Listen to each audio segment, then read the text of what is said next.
Halo gengs, selamat sore. Matahari bersinar terang dan lagi panas banget Jakarta. Welcome back to kopi-kopi ala-ala suka-suka. Bersama saya di kopi-kopi ala-ala suka-suka. Tentunya suka-suka saya. Kalau udah panas-panas gini kan nggak mungkin bikin hot brew ya.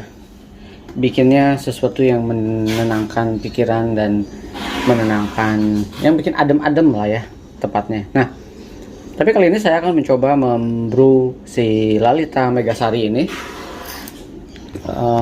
Sebenarnya ya setelah saya brew berapa kali, si Lalita ini dari tampilan untuk yang batch kedua ya, dari tampilan sama dari rasa, saya pikir ini bisa saya bawa ke espresso, sesuatu yang bisa menggelitik rasanya. Compare misalkan saya bikinnya yang ini slow roast, espresso roast, ini sangat bold banget dan hints bitternya cukup gak dominan sih, tapi ada di rasanya lah ya, karena memang ini jatuhnya udah medium dark sih ya, nggak dark roast, medium dark tapi oily. Saya setting di first crack, padahal ini di first crack saya settingnya, lalu saya diamkan api lebih lama memang, dan memberikan nuansa rasa yang enak. Ini enak buat dibikin es kopi susu sih, lebih enak ini compare kalian hajar espresso. Tapi sekali lagi teman-teman, masalah kopi itu somehow pada akhirnya ya saya akan memutuskan. Masalah kopi itu masalah selera sih, masalah senses kita masing-masing. Ya udahlah, mungkin itu adalah sebuah pembenaran yang bisa dimaklumin ya. Kalau misalkan saya bilang saya nggak bisa mencium aroma black tea-nya atau merasakan aroma sensesnya, mensenses tea-nya atau cherry-nya atau misalkan citrusinya atau coklatnya. Kalau ada yang bilang lu mah memang asal ngopi aja, ya mungkin bisa saya terima. Tapi kan kalau saya bilang kopi itu masalah subjektif selera kita, masalah senses kita, jangan disalahin juga ya. Mungkin itu sebuah pembenaran, tapi harusnya nggak jadi sebuah pembenaran, karena idealnya kita punya frekuensi yang sama sih harusnya ya. Tapi kalaupun enggak, ya udahlah, kita akan cobain si hasil roastingan saya yang 12 menit ini, yang batch 2 Lalita Megasari Orange Bourbon, yang biasa saya bikin kemarin itu di mainnya di bentar saya timbang dulu, filter brew. Kali ini saya akan iseng ya, coba dibikin di espresso. Lalu soalnya ini cukup menarik nih dibikin espresso. Rasanya bisa 17 gram kebanyakan. Saya mau bikinnya 16 gram karena apa? Oke, 16 gram. Karena saya bikin kopinya nggak banyak-banyak. Ini tuh aromanya jadi enak banget nih teman-teman. Kalau buat saya kayak aromanya tuh kayak fruity, fermentednya mulai keluar. Jadi memang kalau roastingan kayak gini idealnya di hari ke-10 sampai 15 sampai 20 lah peaknya. Oke, enak. Lalu kita akan giling aja. Nanti kita lihat apakah dia krema atau enggak. Let's see. Kalau enggak juga ya udah, nggak apa-apa. Kita akan giling dulu. Karena di kopi-kopi ala-ala suka-suka dengan coba-coba. Kalau dari nuansa gilingannya sih lumayan garing banget ya, dibanding gilingannya si Panama Gesa yang saya setting di batch 2 ya.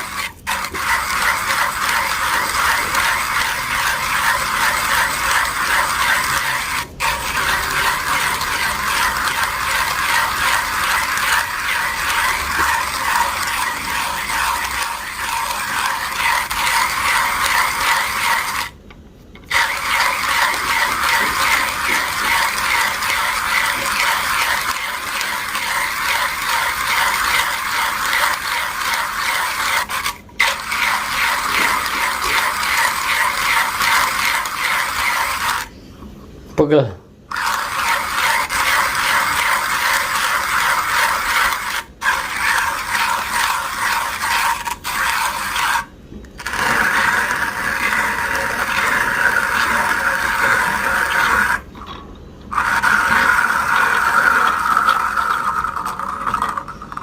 Sip. Harusnya ini lebih menantang rasanya sih, harusnya ya.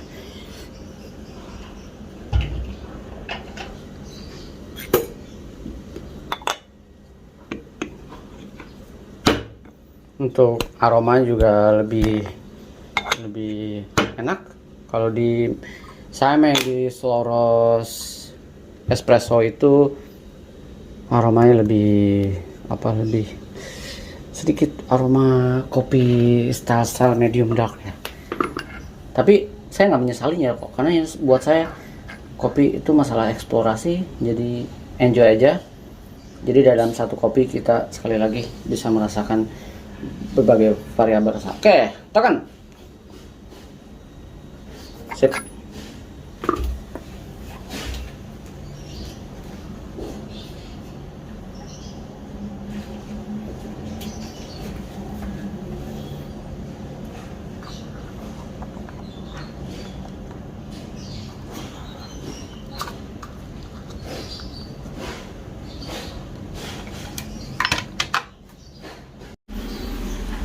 Kita kasih air, nolin dulu ya.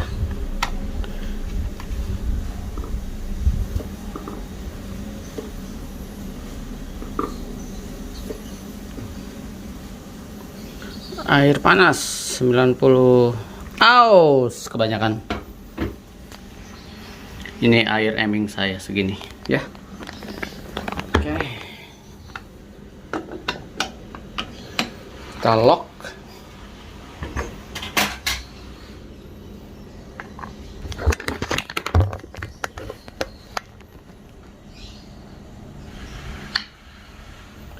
Mari kita berkarya.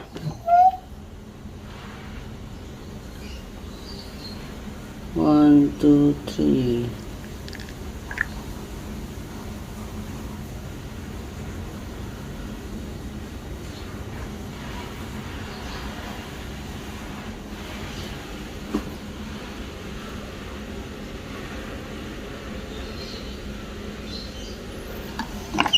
Cukup.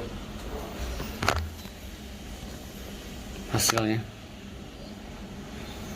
jauh lebih menggoda, more fruity buat saya. Mungkin akan menarik rasanya.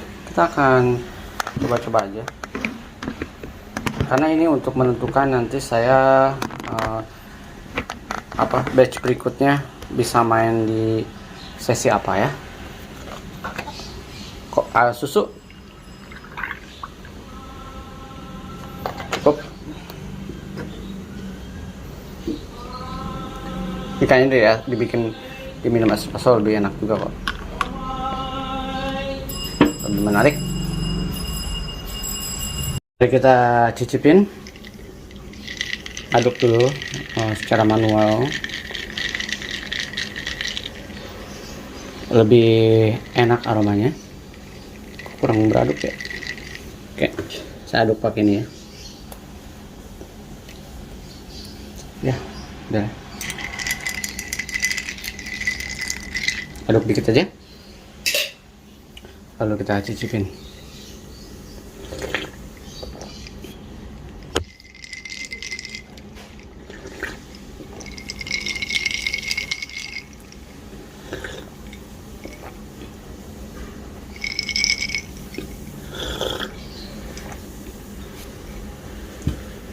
Oke.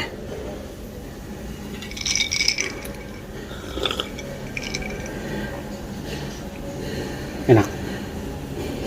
Kalau bicara level enak, untuk Lalita Megasari gedein.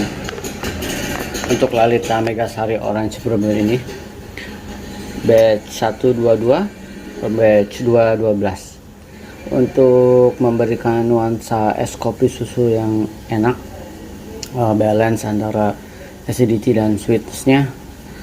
Kalau buat kalian yang suka es kopi susu di level itu, mainnya di sini. Tapi kalau buat kalian yang mau em, mendapatkan sensasi kopi yang kental, pekat, mainnya di sini. Dua-duanya nggak ada masalah buat saya. Dua-duanya nggak ada masalah. Tergantung kita objektifnya mau ngopi yang seperti apa. Buat saya dua-duanya nggak masalah. Ini dibikin es kopi susu enak, tapi lebih bold secara body. Hints bitternya lebih menanjak. Ini pun sebenarnya bisa kalian balance dengan racikan yang pas sebenarnya ya. Tapi kalau misalkan kayak saya barusan 16 gram air 45, itu akan memberikan nuansa rasa kopi yang lebih strong di sini untuk si batch 2 ini, batch pertama ini. Oke, untuk batch yang ini. Secara color bisa dilihat lah ya. Yang ini lebih dark, yang ini lebih bright. Ini dibikin lebih bright dari ini, agak light medium lah. Kalau ini medium mungkin tepatnya. Dia akan memberikan sensasi rasa yang lebih sweet lagi. Itulah sebabnya kenapa saya mau explore si Lalita Megasari ini di level light roast. Mungkin akan memberikan rasa untuk filter ya. Kalau udah main di light roast sih nggak akan bisa dibawa ke espresso kayak gini. Ini enak. Tapi again, kenikmatan ini kayak belum menemukan titik puncaknya. Untuk di sini ya, belum menemukan titik puncaknya. Mungkin kita akan main-main di tanda kutip omni roast beneran ya, atau memang saya mau mencari formasi roastingan yang create sweetnessnya lebih kencang compare di bodinya atau di bitternessnya misalkan gitu. Kalau ini bicara bitterness, kalau dibikin espresso pun kayaknya zero ya compare ini. Kalau itu masih ada hint bitternya di 1 atau 2 atau 0,5 tergantung dialing saya. Tapi ini masih nendang kok. Tapi kalau ini kecenderungan lebih enak aja dibikin espresso. Tapi bahayanya buat saya adalah kalau saya terlalu sering main di kopi-kopi kayak gini, takutnya saya nggak bisa balik ke Starbucks yang regular. Tuh bahayanya. Sementara saya terlalu lama mengulik atau terlalu lama ngomong ngopi di style-style yang memang espresso kekinian, yang awalnya memang saya kurang cocok. Bukan kurang cocok sih. Espresso kayak gini biasa saya bawa ke filter, tapi sekarang saya dibawa ke espresso. Jadi kalau dulu saya menemukan espresso kayak gini, aduh gimana ya, terlalu fruity, terlalu acidity-nya terlalu 4 gitu kan. Tapi mungkin itu tujuannya buat espresso. Jadi somehow sekarang tuh kopi terkotak-kotakan gitu kan. Ya mungkin nanti kita akan bahas tersendiri soal kotak-kotak kopi ini yang itu lumayan bisa memberikan ruang perdebatan yang gak ada ujungnya sih sebenarnya. Tapi oke sih, itu yang membuat kopi terus berkembang kayaknya ya, terus hidup, terus mendapatkan tempat untuk menjadi ruang eksplorasi dan terus berinovasi. Mungkin itu yang menyebabkan kenapa kopi menjadi salah satu komoditi yang secara sains atau secara petanian, ilmu pertanian terus berkembang ya, dari sisi alat, dari sisi brew, dari sisi teknik dan lain-lainnya. Menarik sih ini si Lalita Megasari yang saya bikin ini. Ini yang dibikin filter justru juga menarik nih. Sweetness dan acidity-nya balance banget, enak banget ya. Saya bikin pakai clever dripper tuh enak juga ya, lumayan menarik sih. Mungkin ini yang memberikan saya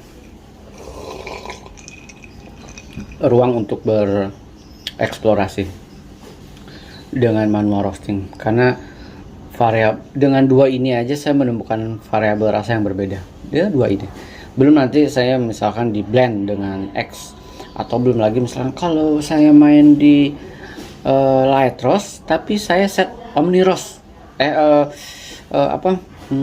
saya set jadi slow ROS gitu, atau di espresso ROS first crack tapi nggak sampai oily, tapi saya setting di Omni ROS di slow ROS, rasanya pasti akan beda gitu, intensitasnya beda. Kalau ini, kalau bicara tea misalkan ya, tea-nya tuh gosong, lalu ada hint spice-nya, cengkehnya, mungkin lebih ke dark coklat gitu kan, kalau lebih tajam lagi si sensesnya.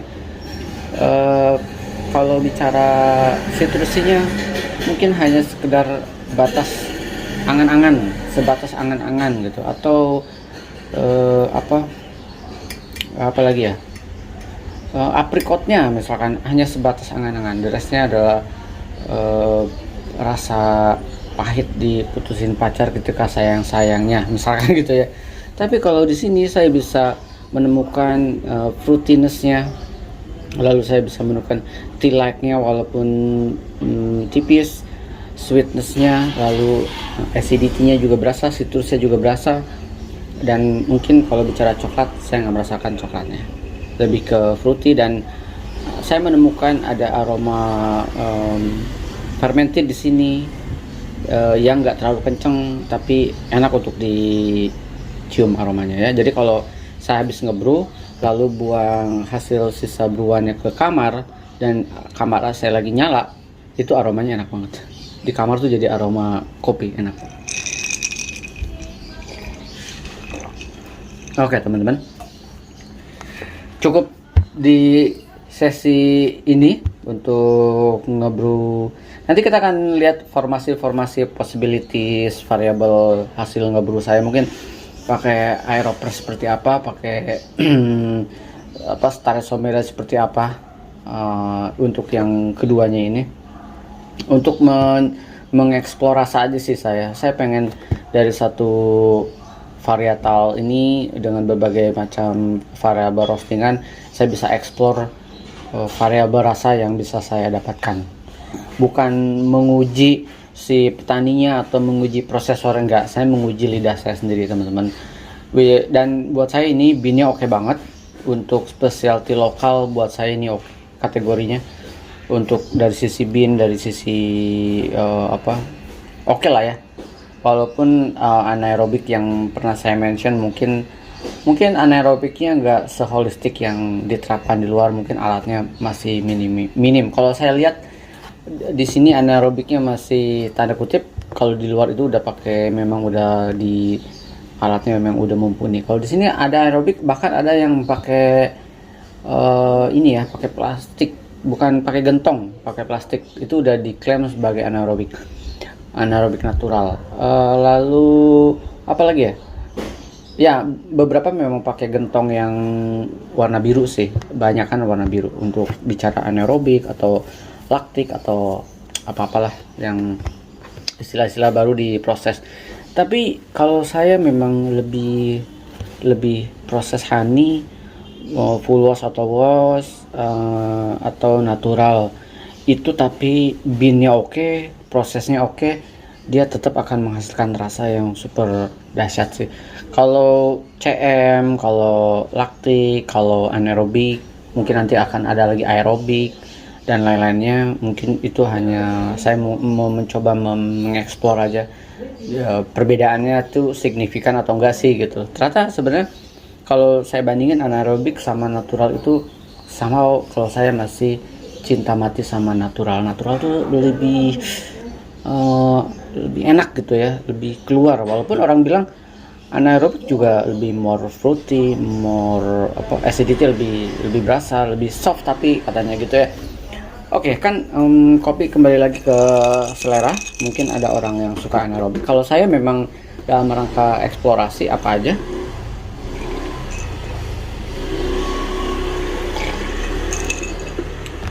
Enak, lama-lama enak.